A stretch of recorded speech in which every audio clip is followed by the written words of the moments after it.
going on, everybody? This is dkdynamite, and today we're going to be talking about the new teasers for Black Ops 6 Zombies, an unexpected interview with Treyarch, plus even more. Definitely stay tuned. But before we jump into that, be sure to hit that subscribe button down below, drop a like, and I got plenty more Black Ops 6 videos on deck over the course of the next couple of days. And as we get closer to the month of August, I'll also have some more videos recapping everything we know so far about Season 5 and beyond. There's still quite a bit going on across the entire COD franchise, and I couldn't be more excited to be covering all of it. But with that, there's plenty of brand new article coverage also going up on dkdynamite.com for those who want to stay up to date with all things Call of Duty. In the background, got some gameplay of the Mob of the Dead Bridge custom map put together by Hybes. I'll have it linked down below in this video's description for those that want to try it out. But there was recently an announcement for U2's some figures themed around Call of Duty Zombies. Yes, there's a mystery box, a Juggernaut machine, Pack-a-Punch, and all of this just came out about 2 days ago. I think it's really cool to see collaborations like this, especially when it comes to zombies. This is something that I talked about in length on the podcast before. I think Zombies has so much potential when it comes to merchandise and replicas, figurines, that I would hope to see more companies collaborate with Activision on things like this, and hopefully we'll see stuff like that, especially as Zombies gets even more attention with the release of Black Ops 6. We may be in for the best iteration of round-based zombies to date, and we're going to circle back to that in just a few minutes, but with the release of Season 4 Reloaded, a new piece of intel was added over into Urzikstan. This could be found near the cargo area of the map. Now, leakers and data miners have suggested that we're going to end up seeing another piece of BO6 Zombies marketing added to MWZ, probably with the mid-Season 5 update. And we'll talk more about Zombies and what could be the final update with Season 5 Reloaded in a separate video. But in terms of what's going on with this intel, let's take a listen first and then we'll break everything down. Ravenel, I know you told me to record this when I have time. Well, I'm making time. If you can fill in the gaps, I might be able to make peace with what happened. Right. Outbreak Day.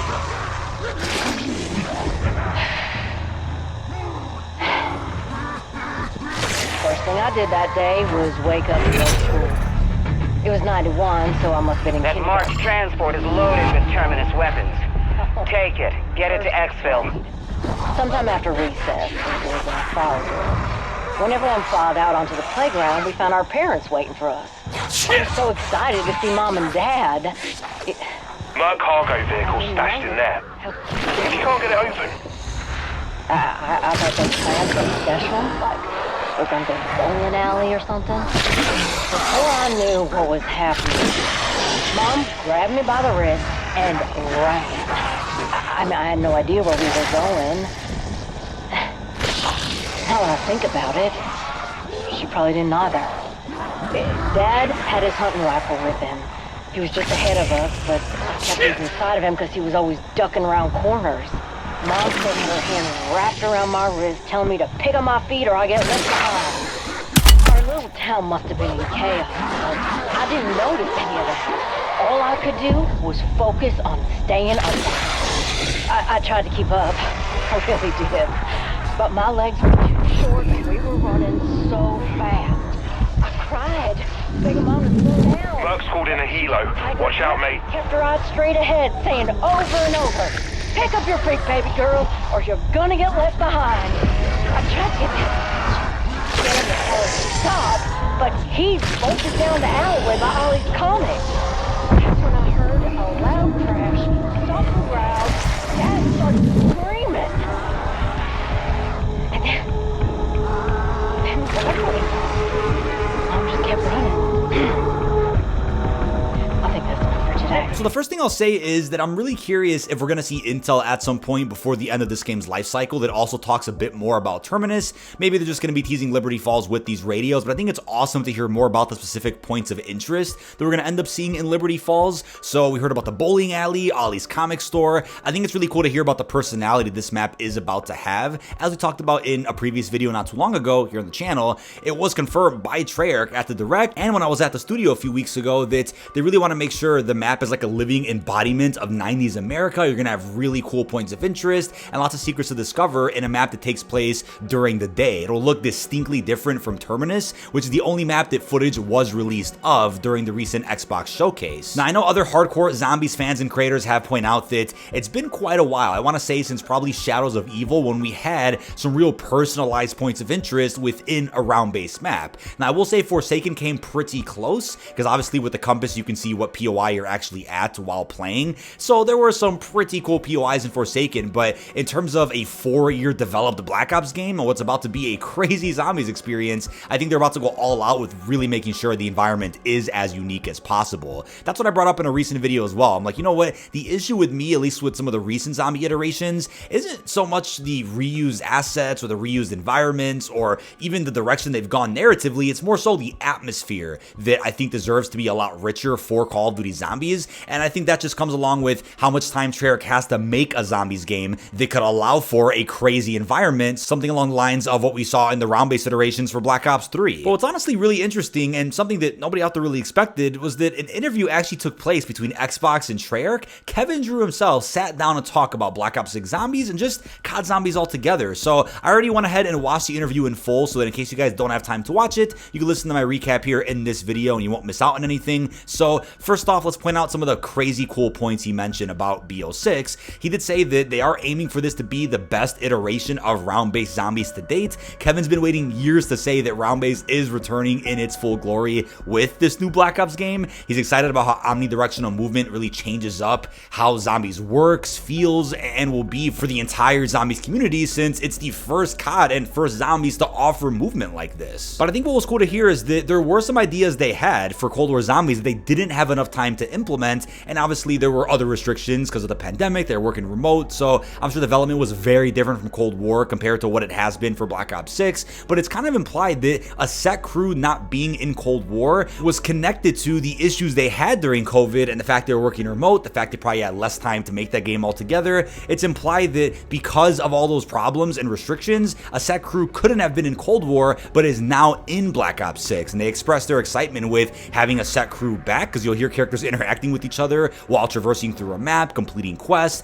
bringing us back to the zombies we all know and love, of course, from several years ago. But they also mentioned cinematics, moment-to-moment gameplay, things that they think the community are really going to dig once this game does release later in October. Now, something that hasn't been talked about all that much is the comment Kevin made about approachability. Now, he points out that a newcomer with Call of Duty Zombies may not survive that long, may not make it past the first couple of rounds, and they'll find some of the later rounds very challenging, especially if they're only familiar with, let's say, multiplayer or Warzone or other games entirely. So he wants to make sure that the game is approachable. Now, people out there could really take that out of context and overthink what that comment means, and will assume that that's talking about how the mode's gonna be easy, or that the mode's gonna have quests that kind of walk you through all the steps and it won't be like classic Zombies. I think with the extra dev time they've had for this game, they're gonna ensure that's not the case. But how do you make this mode approachable? Well, I think having a nice blend of the atmosphere and rich quests we had from BO3 and 4 with the accessibility that Cold War Zombies offered, if you merge all that together, that truly is the best Zombies iteration, at least in my opinion, especially when the cherry on top is omnidirectional movement.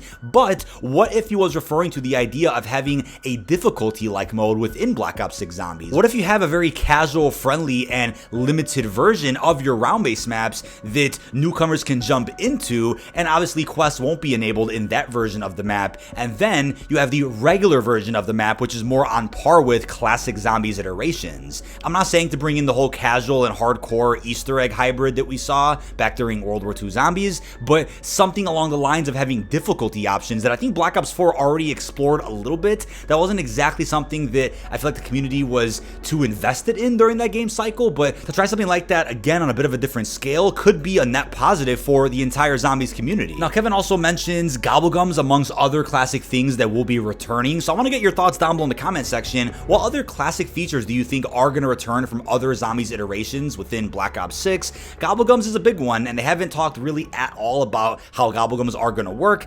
Obviously, information they provided during the interview and even during the Black Ops 6 Direct event were pretty vague. They didn't give away too much, but I think that was done for a reason, because they want to ensure there's plenty to dive into with an upcoming blog post, probably additional pieces of marketing throughout the summer, and of course COD Next, when I'm assuming they'll give us the full-fledged Black Ops 6 Zombies reveal with even more gameplay. But I think it's a good sign that they've already expressed how much more time they've had to make this game, which allows for them to bring back classic features that maybe they had an idea about for Cold War that it just didn't have time to incorporate, like I said earlier in the video. The last thing I'll end with, and this kind of ties into the background gameplay you're seeing a little bit, is Kevin's comments on what is now an 11-year mystery from Mob of the Dead, right? A zombie map that released back during Black Ops 2, arguably one of the best maps of all time. He mentioned that the eye color for the zombies in Mob of the Dead wasn't ever really as deep as we all thought it was. Obviously, during the Black Ops 2 zombie cycle, we knew that yellow eyes meant Samantha, blue meant Richtofen, and then after the buried Maxis Easter egg, we had orange-eyed zombies, indicating that Ludwig Maxis was in charge,